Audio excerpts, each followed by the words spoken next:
Hi everyone, this is Amy, and welcome back to my channel. Today we're making Gochugaru Edamame.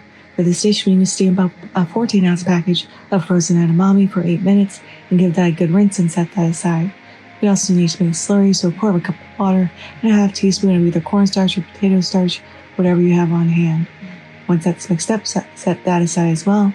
Before we're smashing and mincing up 4 cloves of garlic and a 1-inch piece of ginger.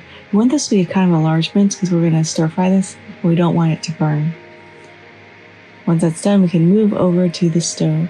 In a large pan, we're going to add a tablespoon of coconut oil, add in a tablespoon of gochugaru, all of our ginger and garlic, and we're going to stir fry that for about a minute until you can just start to smell that garlic, because again, we don't want this to burn.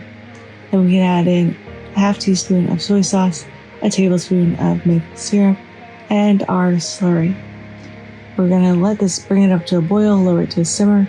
We're just going to let this simmer for 2 minutes to thicken up. Once it's thickened, we can toss in all of our rinsed edamame and toss that just to coat that, and this dish is pretty much done. We're just going to pop this into our favorite serving bowl, and this is looking really delicious. Now let's go ahead and give this a taste. I have a little shell bowl here. The coconut oil gives it almost a sweetness that counteracts that slight heat of gochugaru. Gochugaru is used mostly for color, not so much heat. You can taste the garlic, of course, and the ginger.